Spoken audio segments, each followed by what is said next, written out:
আমাৰ সকলোৰে ঘৰত প্ৰায় DTH আছে আৰু এই DTHত আমি আমাৰ মন পছন্দৰ চেনেলসমূহ চাব পাৰোঁ বা উপভোগ কৰিব পাৰোঁ। এই চেনেলসমূহ আপোনাৰ ঘৰলৈ কিদৰে আহি পায় আপুনি জানেনে? বা আপোনাৰ ঘৰত লাগি থকা বেলেগ বেলেগ কোম্পানীৰ ডিছ এণ্টেনাবোৰ বেলেগ বেলেগ দিশত কিয় লগোৱা থাকে আপুনি জানেনে? আহক আজিৰ ভিডিঅ'ৰ পৰা জানি লওক। নমস্কাৰ, মোৰ নাম শিবলী। আপোনালোক সকলোকে মোৰ ইউটিউব চেনেল জ্ঞান আহৰণলৈ স্বাগতম জনাইছোঁ।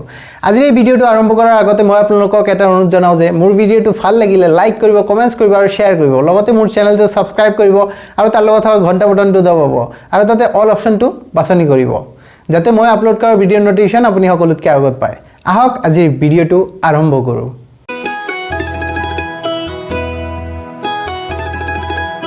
19শ শতিকাৰ শেষৰ ভাগত টিভিৰ প্ৰচলন হ'বলৈ ধৰিলে। তেতিয়া আপোনাৰ ঘৰত টিভি চাবলৈ এনেকুৱা ধৰণৰ এণ্টেনা ব্যৱহাৰ কৰিছিলোঁ, য'ত এটা অঞ্চলৰ পৰা টাৱাৰৰ যোগেদি ৰেডিঅ' ৱেভবোৰ পঠোৱা হৈছিল আৰু এনেকুৱা এণ্টেনাই সেইবোৰ ছিগনেল ৰিচিভ কৰি প্ৰচেছ কৰি আপোনাক এটা চেনেল দেখা পাবলৈ সুযোগ কৰি দিছে। এই টাৱাৰবোৰৰ পৰা পঠোৱা ৰেডিঅ' ৱেভ ছিগনেল ফ্ৰিকুৱেঞ্চিটো মেগাহাৰ্জত আছিলে, যাৰ ফলত বিভিন্ন ধৰণৰ প্ৰব্লেম অসুবিধা দেখা দিছিলে।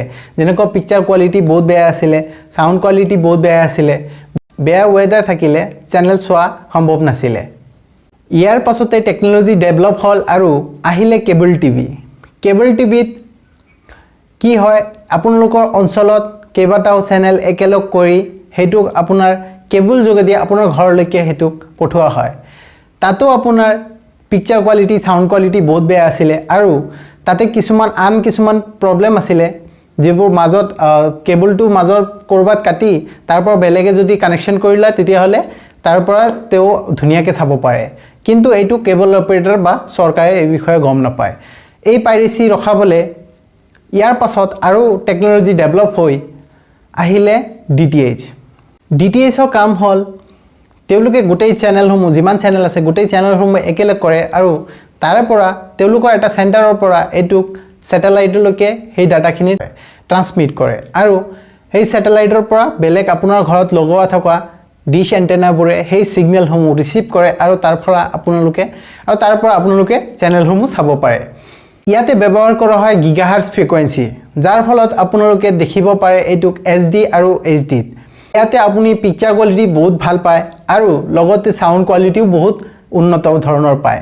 আৰু ইয়াৰে বিভিন্ন এডভান্টেজ আছে, যেনেকুৱা আপুনি যিকোনো অঞ্চলত নাথাকক, সেয়া লাগিলে পাহাৰ ভৈয়াম য'তে নহওক, তাৰ পৰা আপুনি অকল আপোনাৰ ঘৰত লগোৱা থকা এণ্টেনাটো, ডিছ এণ্টেনাটো ছেটেলাইটৰ দিশত হ'ব লাগে আৰু তাৰ পৰা ছিগনেল ৰিচিভ কৰি আপোনাৰ ঘৰত আপুনি ধুনীয়াকৈ চেনেলসমূহ চাব পাৰে। ভাৰতত 7টা DTH প্ৰভাইডাৰ আছে। ইয়াৰে Tata sky, dish TV, Airtel digital TV, Videocon DTH, ৰিলায়েন্সৰ big TV, Reliance digital TV বা ৰিলায়েন্সৰ বিগ টিভি আৰু ছান ডাইৰেক্ট। এই DTH প্ৰভাইডাৰসমূহে আপোনাক তেওঁলোকে ফ্ৰীকৈ নিজাববীয়াকৈ কোনো চেনেল দেখুৱাব নোৱাৰে। তেওঁলোকে প্ৰত্যেকটো চেনেলৰ এটা নেটৱৰ্ক আছে, যেনেকুৱা জিৰ নেটৱৰ্ক হ'ল জি টিভি, জি চিনেমা বা জিৰ আৰু বেলেগ বহুতকেইটা চেনেল আছে। এইবোৰ একোটাক নেটৱৰ্ক বুলি কোৱা হয়, যেনেকুৱা জিৰ নেটৱৰ্ক। ইয়াৰ পাছত আহে ছনীৰ নেটৱৰ্ক। ছনীৰ ভিতৰত সব টিভি, ছনীৰ নিজা চেনেল, তাৰ পাছত ছনী মেক্স এইবোৰ আহে আৰু star network, star gold, star plus, star sports এই ধৰণৰ চেনেলবোৰ আছে। তো এইবোৰ চেনেল প্ৰথমতে এই DTH প্ৰভাইডাৰসমূহে তেওঁলোকক পইচা দি কিনিব লাগে, তেওঁলোকক পইচা দি নিব লাগে যে এবছৰৰ কাৰণে ইমানখিনি টকা চেনেলসমূহক দিব লাগিব। চেনেলসমূহে সেইটো নিজৰকৈ ধৰি দিয়ে।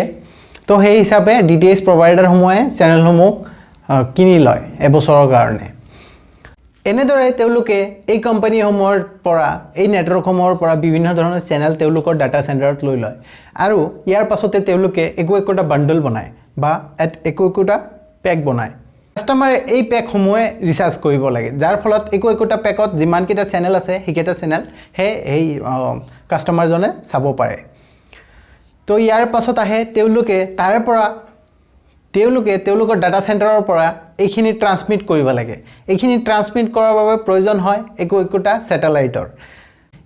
প্ৰতিটো DTH প্ৰভাইডাৰৰ বেলেগ বেলেগ স্যাটেলাইট আছে আৰু এইবোৰৰ বেলেগ বেলেগ দিশত অৱস্থিত যাৰ বাবে আপোনাৰ ঘৰত বেলেগ বেলেগ কোম্পানীৰ DTHৰ যদি ডিশ এণ্টেনা আছে তেতিয়াহ'লে সেই স্যাটেলাইটৰ পিনে দিশতে লগোৱা থাকে যাৰ বাবে এইটো বেলেগ বেলেগ কোম্পানীৰ বাবে বেলেগ বেলেগ হয় ইয়াৰ পাছত তেওঁলোকৰ চেনেলবোৰ প্ৰচলন কৰাৰ বাবে বা প্ৰচাৰ কৰাৰ বাবে প্ৰয়োজন হয় স্যাটেলাইটৰ স্যাটেলাইটবোৰ তেওঁলোকৰ নিজৰ নহয় স্যাটেলাইটসমূহ ইছৰৰ পৰা তেওঁলোকে ভাড়াত লয় তো এই স্যাটেলাইটসমূহক বছৰি প্ৰায় 150 পৰা 200 কৰোৰ টকা দিব লাগে তো এই স্যাটেলাইটসমূহতে একোটা ট্ৰান্সপন্ডাৰ লগোৱা থাকে এই একোটা ট্ৰান্সপন্ডাৰে